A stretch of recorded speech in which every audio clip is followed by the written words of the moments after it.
कहानी का नाम लाला रुख। उन दिन दिल्ली के बाजार में बड़ी धूम थी। चारों तरफ चहल पहल ही नजर आती थी। घर घर में जलसे हो रहे थे और जश्न मनाया जा रहा था। बाजार सजाए गए थे। खासकर चांदनी चौक की सजावट आंखों में चकाचौंध उत्पन्न करती थी। असल बात यह थी कि बादशाह आलमगीर की दुलारी छोटी शहजादी लाला रुख का ब्याह बुखारे के शहजादे से होना तय हो गया था। इसके साथ ही यह बात भी तमाम दरबारियों और बुखारा के एलचियों से सलाह मशविरा करके तय पा गई थी।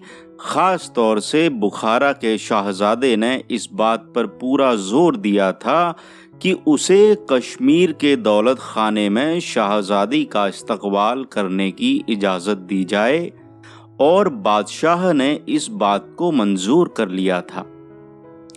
उस दिन लाला रुख की सवारी दिल्ली के बाजारों में होकर कश्मीर जा रही थी और दिल्ली शहर की यह सब तैयारियां इसी सिलसिले में थीं। जिन सड़कों से सवारी जाने वाली थी उन पर गुलाब और केवड़े के अर्क का छिड़काव किया गया था। दुकानों की सब कतारें फूलों से सजाई गई थीं। जगह जगह पर मौलसरी और बेले के गजरों से बंधनवार बनाए गए थे। बजाजों ने कबम ख्वाब और जरबफ्त के थानों को लटकाकर खूबसूरत दरवाजे तैयार किए थे।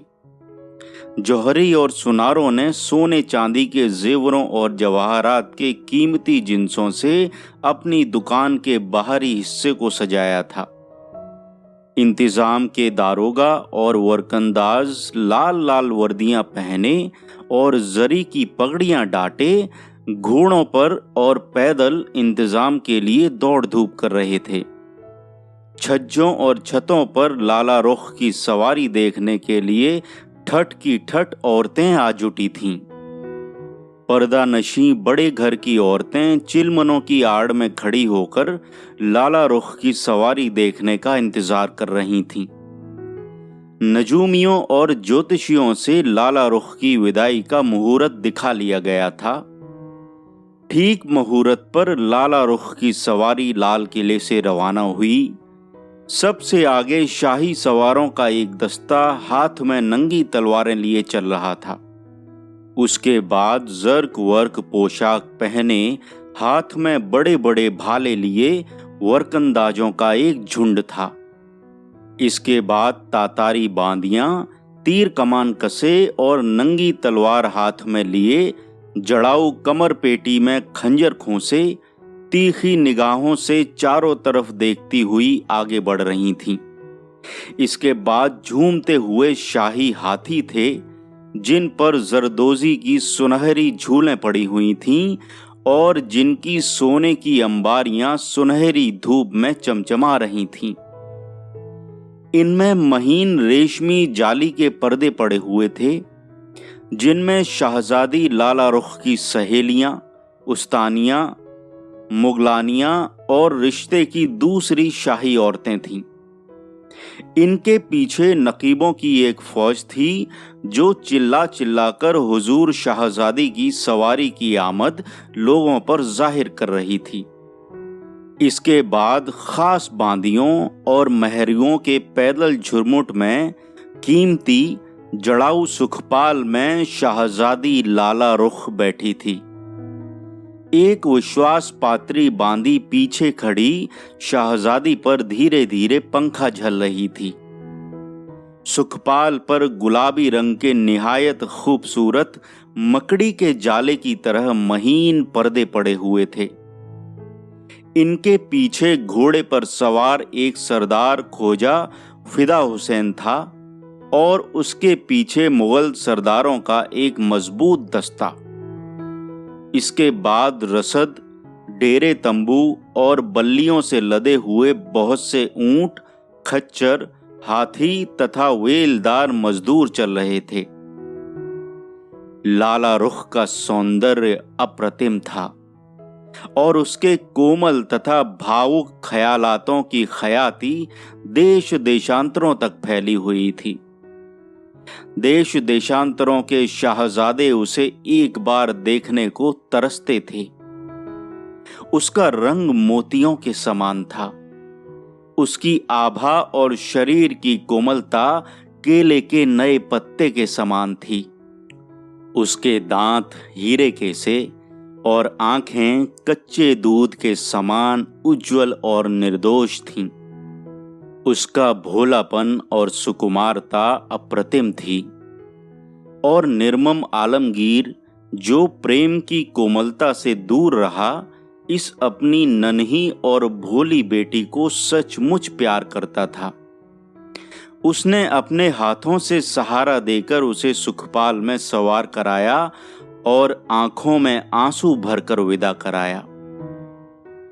सवारी जब दिल्ली की सीमा पार करके लहलहाते खेतों, जंगलों और पहाड़ियों पर पहुंची तो लाला रुख ने अपने नाजुक हाथों से पर्दा हटाकर एक नजर दूर तक फैली हुई हरियाली पर डाली और जो कुछ भी उसने देखा उससे बहुत खुश हुई। आज तक उसे जंगल की हरियाली देखने का मौका नहीं मिला था। शाही महल के झरोखों से भी वह झांक न पाती थी।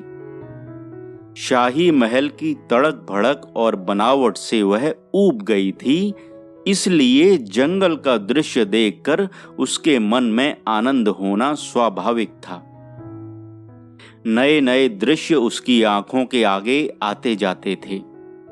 रंग बिरंगे फूलों से लदे हुए वृक्ष और लताएं, स्वच्छंदता से चौकड़ी भरते हुए हिरणों के झुंड, चहचहाते हुए भांति भांति के पक्षी उसके मन में कौतूहल पैदा कर रहे थे।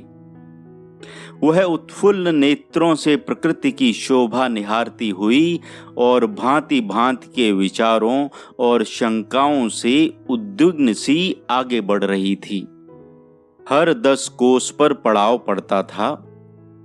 एक दिन जब सुदूर पश्चिम और उत्तर के आकाश की क्षितिज रेखा में हिमालय की धवल चोटियां प्रातःकाल की सुनहरी धूप किरणों से चमककर देखने वालों के नेत्रों में चमत्कार पैदा कर रही थीं और शीतल मंद सुगंध वासंती वायु गुदगुदाकर मन को प्रफुल्ल कर रही थी, लाला रुख अपने खीमे में रेशम के कोमल गद्दे और तकियों में अलसाई सी पड़ी हुई अपने अज्ञात यौवन से बिल्कुल बेखबर होकर अपनी सहचरियों से सुरम्य कश्मीर की सुषमा का बखान सुन रही थी। महल सरा के खोजा दारोगा ने सामने आकर कोर्निश की और अर्ज की कि कश्मीर के बुखारे के नामवर शाहजादे ने हुजूर शाहजादी की खिदमत में एक नामी गवैये को भेजा है और वह ड्योड़ियों पर हाजिर होकर कदम वोसी की इजाजत से सरफराज होना चाहता है। लाल रुख का चेहरा शर्म से लाल हो गया। उसने कनखियों से अपनी एक सखी की ओर देखा और फिर मुस्कुराकर वीणा के झंकृत स्वर में कहा, क्या वह सिर्फ गवैया है? नहीं हुजूर, वह एक नामी शायर भी है और उसकी कविता की भी वैसी ही धूम है जैसी उसके गाने की। क्या वह बुखारे का वाशिंदा है? नहीं हुजूर, वह कश्मीर का रहने वाला है। वह एक कमसिन खूबसूरत और निहायत बाअदब नौजवान है। शाहजादी ने एक बार दारोगा की तरफ देखा और पूछा, क्या कह सकते हो कि शाहजादे के साथ उसके किस प्रकार के ताल्लुकात हैं? जी हाँ, तहकीकात से मालूम हुआ कि हजरत शाहजादे के साथ इस नौजवान के बिल्कुल दोस्ताना ताल्लुकात हैं। क्या शाहजादे ने कुछ ताकीद भी लिख भेजी है? जी हाँ हुजूर, उन्होंने लिखा है कि मैं अपने जिगरी दोस्त इब्राहिम को शाहजादी का इस्तकबाल करने और उन्हें गाने तथा कविता से खुश करने को भेजता हूँ। शहजादी को उनसे पर्दा करने की जरूरत नहीं। शहजादी नीची नजर करके मुस्कुराई और धीमे स्वर से कहा, बहुत खूब, शहजादे के दोस्त का हर तरह आराम से रहने का इंतजाम कर दो। इतना कहकर वह जल्दी से ख्वाबगाह में चली गई और ख्वाजा सरा कोर्निश करके बाहर आ गया। कहीं बदली छा रही थी। कश्मीर की घाटियों में लाला रुख की छावनी पड़ी थी। चारों तरफ सुहावने दृश्य थे। दूर पर्वत श्रेणियां शोभा बखेर रही थीं। चांदनी छिटकी थी और वह बदली में छन छन कर धरती पर बिखर रही थी। लाला रुख ने सुना कि कोई वीणा के मधुर झंकार के साथ वीणा विनिंदित स्वर में मस्ताना गीत गा रहा है। उस प्रशांत रात्रि में उस सुमधुर गायन और उसके प्रेम भावनापूर्ण शब्दों से लाला रुख प्रभावित हो गई। उसने प्रधान दासी को बुलाकर कहा, कौन गा रहा है? वही कश्मीरी कवि है। बड़ा प्यारा गीत है और वह गायक उससे भी प्यारा है। क्या वह खूबसूरत है? मगर हुजूर के तलुओं योग्य भी नहीं। लाला रुख मुस्कुराई। उसने कहा, किसी को भेजकर उसे कहला दो जरा नजदीक आकर गाए।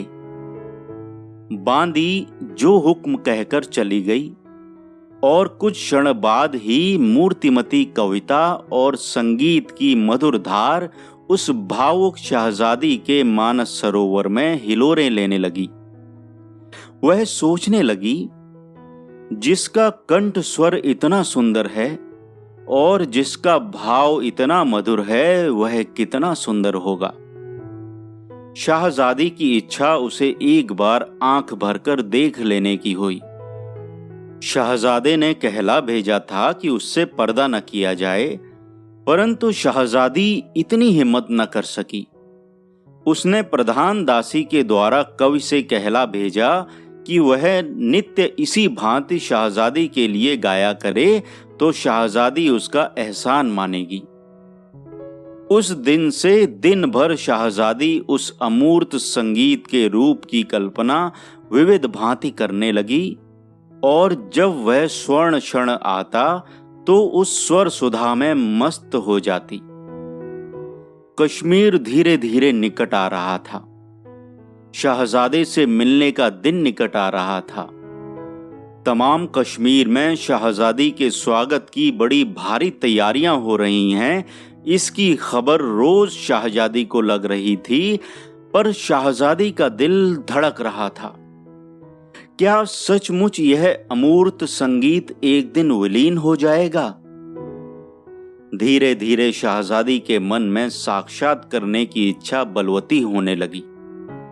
शालीमार की सुंदर और स्वर्गीय छटा अवलोकन करती हुई लाला रुख अनमनी सी बैठी थी। अब वह उस अमूर्त के दर्शन से नेत्रों को धन्य करना चाहती थी। उसने उस स्निग्ध चांदनी के एकांत में उस कवि को बुला भेजा था। हाथ में वीणा लिए जब उसने घुटने टेककर शहजादी का अभिवादन किया, तब क्षण भर के लिए शहजादी स्तंभित रह गई। उसके होंठ कांप कर रह गए, बोल न सकी। कवि ने कहा, हुजूर, शहजादी ने गुलाम को रूबरू होने का हुक्म देकर उसे निहाल कर दिया। मैं तुम्हें बिना देखे न रह सकी। शहजादी का क्या हुक्म है? एक बार इस चांदनी में मेरे सामने बैठकर वही प्यारा संगीत गा दो। जो हुक्म। कवि की उंगलियों ने तारों में कंपन उत्पन्न किया, साथ ही कंठ का मधु प्रवाहित हुआ। शहजादी उसमें खो गई। गाना खत्म कर कवि ने साहस करके मुग्धा राजकुमारी का कोमल कर अपने होठों से लगा लिया। शहजादी चीख उठी। उसने अपना हाथ खींच लिया, पर दूसरे ही क्षण उसने कहा, ओह इब्राहिम, मैं तुम्हारे बिना नहीं जी सकती। और वह मूर्छित होकर कवे पर झुक गई। शालीमार बाग में शहजादी ने कुछ दिन मुकाम करने की इच्छा प्रकट की। कश्मीर से शहजादे के तकाजे आ रहे थे कि जल्द सवारी आए, पर शहजादी शहजादे के पास जाते घबराती थी। वह अपना हृदय कवि को दे चुकी थी। वैसी ही चांदनी थी। संगमरमर की एक पटिया पर दोनों प्रेमी बैठे थे। फूलों का ढेर और शिराजी सामने रखी थी। शहजादी ने कहा, प्यारे इब्राहिम, इस कदर मुतफिक्र क्यों हो? शहजादी, हम जो कुछ कर रहे हैं उसका अंजाम क्या होगा? शहजादा जब भेद जान लेंगे तो हमारी जान की खैर नहीं। मुझे अपनी जरा परवाह नहीं, पर आपको उस प्रलय में मैं न देख सकूंगा। ओह इब्राहिम, शहजादे बहुत उदार हैं। वे समझते होंगे मोहब्बत में किसी का जोर जुल्म नहीं चलता। वे हमें माफ कर देंगे। नहीं शहजादी, वे तुम्हें अपनी जान से ज्यादा चाहते हैं, माफ न करेंगे। तो इब्राहिम, मैं खुशी से तुम्हारे साथ मरूंगी। क्या तुम मौत से डरते हो? नहीं दिलरुबा, और खासकर इस प्यारी मौत से। तो फिर यह राज क्यों पोशीदा रखा जाए? शहजादे को लिख दिया जाए। ये तमाम ठाट वाट हवा हो जाएंगे। उसकी परवाह नहीं। तुम मेरे सामने बैठकर इसी तरह गाया करना, मैं तुम्हारे लिए रोटियां पकाया करूंगी। प्यारी शहजादी, बेहतर हो इस गुलाम को भूल जाओ। ऐसा न कहो, यह कलमा सुनने से दिल धड़क उठता है। तो फिर तुम्हारा क्या हुक्म है? शहजादे को मैं सब हकीकत लिख भेजूंगी। तुम क्यों, यह काम मैं करूंगा, फिर नतीजा चाहे जो भी हो। इब्राहिम के गिरफ्तार होने की खबर आग की तरह शहजादी के लश्कर में फैल गई। शहजादी ने सुना तो पागल हो गई, खाना पीना छोड़ दिया। सवारी तेजी के साथ आगे बढ़ने लगी। ज्यों-ज्यों कश्मीर नजदीक आता था, सजावट और स्वागत की धूमधाम बढ़ती जाती थी। परंतु शहजादी बदहवास थी। शहर में उसका बड़ी धूमधाम से स्वागत हुआ, और जब महल के फाटक में उसकी सवारी घुसी तो उस पर हीरे मोती बखेरे गए। शहजादी ने पक्का इरादा कर लिया था कि ज्यों ही वह शहजादे के सामने पहुंचेगी, उसके कदमों पर गिरकर इब्राहिम की जान बख्शी की भीख मांगेगी। शहजादा जड़ाऊ तख्त पर बैठा शहजादी के स्वागत करने की प्रतीक्षा कर रहा था। उसके बगल में एक दूसरा जड़ाऊ तख्त शहजादी के लिए पड़ा था। शहजादी ने ज्यों ही हवादान से पैर निकाला, शहजादा उसे देखकर अवाक रह गया। बिखरे बाल, मलिन वेश, सूखा और पीला चेहरा और सूजी हुई आंखें। शहजादी ने आंख उठाकर शहजादे को नहीं देखा। वह आगे बढ़कर तख्त के नीचे जमीन पर लौट गई। उसने शहजादे के पैर पकड़कर कहा, क्षमा, क्षमा, ओ उदार शहजादे, क्षमा। शहजादे ने कहा, उठो शहजादी, तुम्हारे लिए सब कुछ किया जा सकता है। यह तुम्हारा तख्त है, इस पर बैठो। शहजादी ने डरते डरते आंखें उठाकर शहजादे की ओर देखा। या खुदा, इतना ही उसके मुंह से निकला और वह शहजादे की गोद में बेहोश होकर लुढ़क गई। हाँ, तो तुम इब्राहिम की जान बख्शी चाहती हो प्यारी? हाँ प्यारे, तुम इब्राहिम को जानते हो? कुछ कुछ। दोनों ठहाका मारकर हंस पड़े। लाला रुख ने शहजादे की गोद में मुंह छिपा लिया। कहानी का नाम लाला रुख। कहानीकार आचार्य चतुरसेन शास्त्री जी। वाचनकर्ता अमित पांडे।